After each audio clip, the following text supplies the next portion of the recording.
Kiai Amal Fatullah Zarkasi, salah satu pimpinan pondok pesantren Gontor Ponorogo, berpulang Sabtu sore.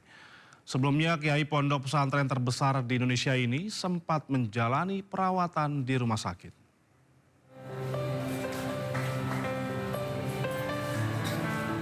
Jenazah Kiai Amal Fatullah Zarkasi tiba di rumah duka di Desa Gontor, Kecamatan Melarak, Ponorogo, Sabtu malam.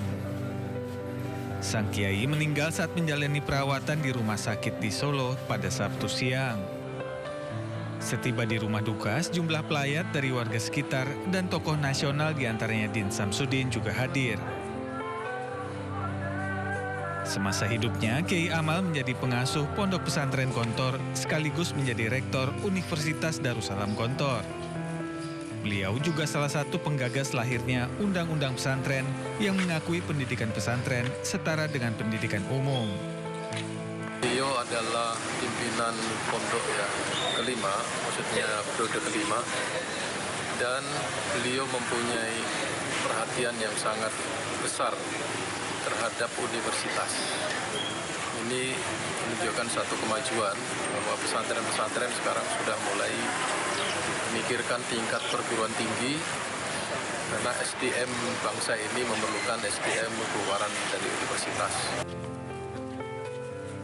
Setelah disolatkan, rencananya jenazah Kiai Amal akan dimakamkan di pemakaman khusus keluarga di Pondok Pesantren Gontor Minggu siang. Dari Ponorogo, Jawa Timur, Ahmad Subeki, iNews melaporkan.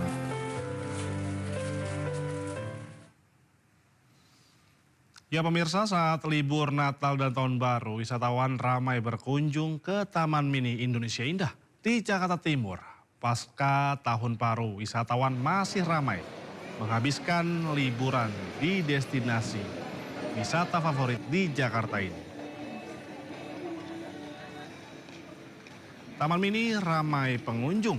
Wisatawan menghabiskan libur Natal dan Tahun Baru 2026. TMI Libur Nataru menghadirkan berbagai macam hiburan yang menambah daya tarik masyarakat untuk berakhir pekan. Selain anjungan, daerah favorit wisatawan ada wahana, kereta gantung, jagat satwa, dan wahana edukasi. Diperkirakan pengunjung terus bertambah hingga sore hari ini, mengingat hari ini merupakan hari terakhir libur Nataru.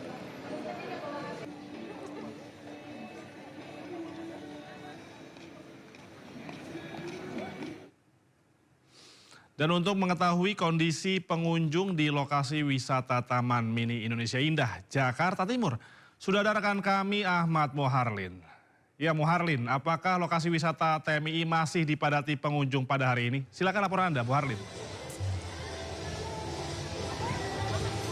Selamat siang Indra dan juga pemirsa. Untuk di momen terakhir libur panjang Natal dan Tahun Baru ini, Taman Mini Indonesia Indah ini mesti menjadi pilihan wisata favorit bagi sejumlah masyarakat khususnya yang berada di daerah Jabodetabek. Dan sejak berdasarkan pemantauan kami tadi, sejak pagi tadi masih terlihat antusiasme pengunjung yang masih berdatangan dan memilih Taman Mini Indonesia Indah ini sebagai destinasi favorit bagi keluarga, mulai dari anak-anak hingga orang dewasa. Pasalnya, berbagai kegiatan dan keseruan menarik disajikan oleh pihak pengelola Taman Mini Indonesia Indah terlebih saat momen libur panjang saat ini. Selain bisa mengunjungi sejumlah anjungan dari seluruh daerah di Indonesia, pengunjung juga bisa menaiki sejumlah wahana seperti yang terkenal di Taman Mini Indonesia Indah ini adalah gondola atau kereta gantung, dan juga selain itu pengunjung juga bisa berkeliling area Taman Mini ini dengan menggunakan kendaraan yang sudah disiapkan, kemudian juga bisa berkeliling dengan menggunakan sepeda listrik. Selain itu, pengunjung juga disuguhkan oleh beragam pertunjukan kesenian dan budaya dari berbagai daerah seperti pertunjukan teater keong mas, kemudian ada festival musik dan kesenian tari, dan juga nanti sore akan ada pertunjukan air mancur menari pada sore dan malam hari. Dari pihak pengelola Taman Mini Indonesia Indah ini sendiri memang menyatakan jika terlebih di momen libur panjang Natal dan Tahun Baru seperti saat ini, pengunjung yang datang ke Taman Mini ini memang meningkat pesat begitu. Perharinya bisa sampai 20 hingga 20 sampai 30 ribu pengunjung setiap harinya. Yang mana harga tiket masuk yang cukup terjangkau dan juga berbagai pilihan hiburan yang disajikan ini membuat Taman Mini Indonesia Indah ini paling banyak dikunjungi oleh wisatawan yang berada di area Jabodetabek khususnya. Dan di momen terakhir libur Natal dan Tahun Baru ini, bagi Anda mungkin yang bingung ingin menghabiskan atau kemana pada hari Minggu ini, Anda bisa datang atau mengunjungi Taman Wisata Taman Mini Indonesia Indah ini bersama dengan keluarga Anda. Kembali ke Indra.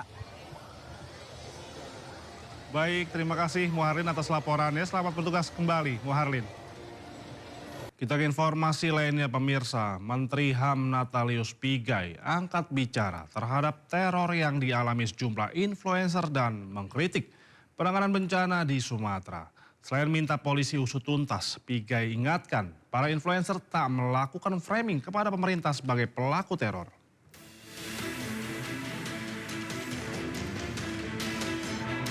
Menteri Hak Asasi Manusia RI Natalius Pigai meminta aparat kepolisian untuk mengusut tuntas teror terhadap aktivis dan influencer yang terjadi beberapa waktu terakhir. Pigai juga menilai perlu adanya kehati-hatian agar ruang demokrasi tidak disalahgunakan untuk kepentingan pribadi atau pihak tertentu. Melalui siaran pers Kementerian Hak Asasi Manusia, Pigai pun mengingatkan pada influencer tak melakukan framing kepada pemerintah sebagai pelaku teror. Terlebih polisi belum menemukan pihak yang bertanggung jawab atas rentetan teror pada influencer. Sebelumnya, influencer Ramondoni atau DJ Doni dan influencer sekaligus aktivis Shirley Anavita mendapat ancaman teror. Diduga teror tersebut terjadi karena mereka kerap mengkritisi penanganan bencana Sumatera dan mengkritik pengelolaan lingkungan. Tim Liputan iNews melaporkan.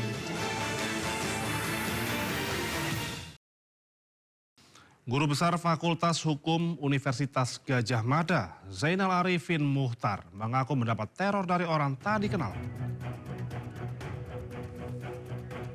Pengakuan ini disampaikan Zainal Arifin Muhtar atau yang akrab disapa Uceng di akun Instagram pribadinya. Ia mengaku menerima telepon dari orang tak dikenal. Telepon diterima beberapa kali dan berisi ancaman. Uceng meminta menghadap ke Polresta Yogyakarta dan membawa KTP. Jika tidak, Uceng akan ditangkap.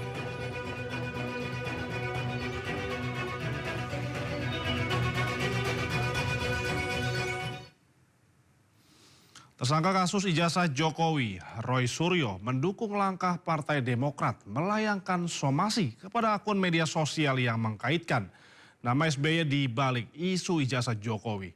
Partai Demokrat bahkan akan melaporkan pemilik akun medsos yang hingga kini belum minta maaf.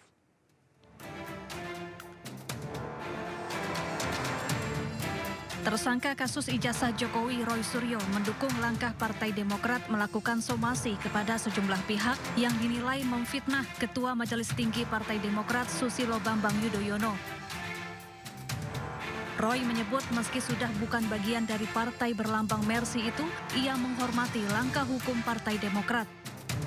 Waktu itu sempat ya, ada orang namanya Sylvester Matutina, buronan yang sekarang sudah terpidana, tapi itu yang pertama kali mengatakan Partai Biru, ya. Kemudian ada juga Ade Kurniawan yang pakai baju biru, ya. Dan kemudian termul yang lain, termasuk yang sekarang disomasi, ya, oleh partai tersebut. Jadi sekali lagi, dukungan saya kepada partai tersebut itu untuk membuktikan bahwa memang saya sudah tidak ada lagi hubungan dengan partai tersebut secara garis perintah, tapi secara hormat, secara hablum minanas, ya, saya tetap berhubungan baik dengan semua yang ada di situ karena saya tipe orang yang bukan berkhianat terhadap partai yang pernah kami sama-sama saling membesarkan. Dan saya dukung terus, ya, Badan Hukum dan Pengamanan Partai itu untuk terus melakukan tidak hanya somasi, tapi juga menuntut kepada para termul, ya, para orang-orang terutama para anggota Ceboker Nusantara yang memang tugasnya adalah mencebok-cebok, ya, termasuk mereka yang sekarang barusan ini kumpul juga.